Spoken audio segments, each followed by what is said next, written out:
Hello guys, welcome back. This is Rightway Gaming bringing you another Anthem video today. Today was Sunday, so as we all know, Anthem said they was going to be doing something a little bit different for the last few hours of the demo, the open demo that is.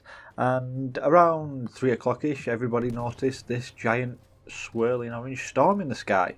Now none of us knew what it meant, obviously, so we left it, just thought that it was something that had to build up. And then around 6 PM-ish, I think it was, we started to realise that there was certain things spawning around the free play area that weren't in the around previously, basically.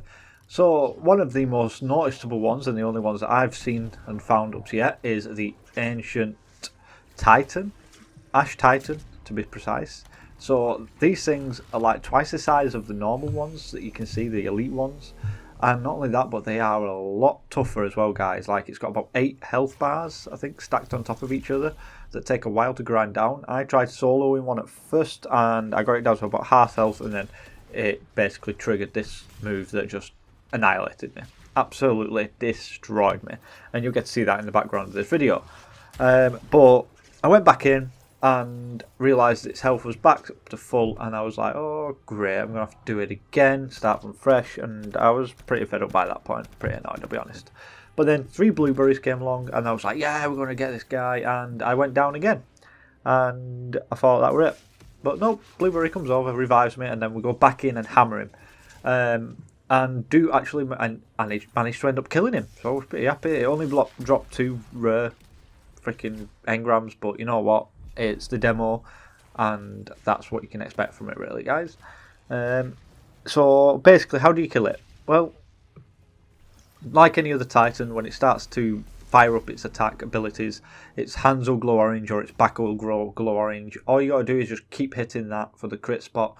I use a Devastator Sniper because that thing seems to just churn out DPS, especially if you can use a Muster Bulwark with a Ranger and a targeting point with an Interceptor.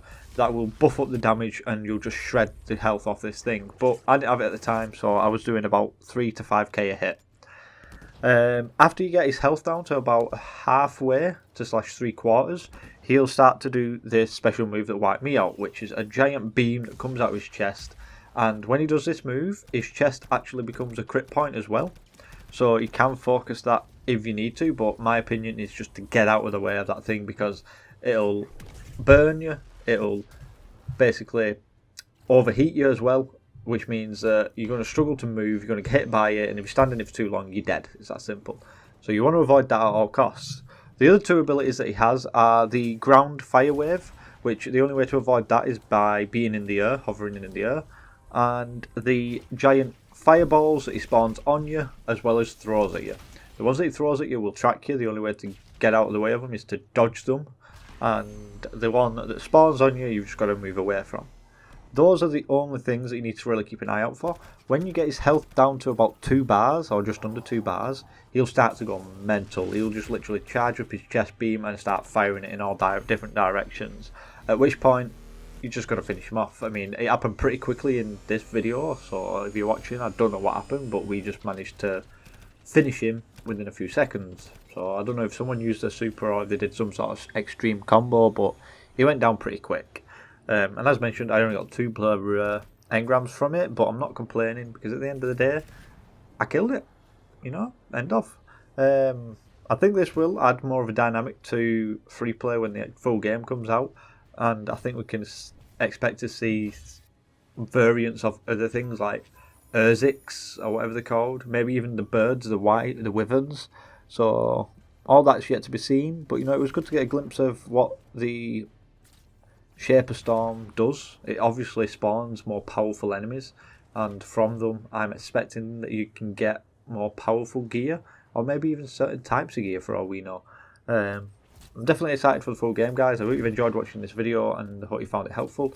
And as always, hit that subscribe button and don't forget to hit that like button. I'll catch you next time, guys.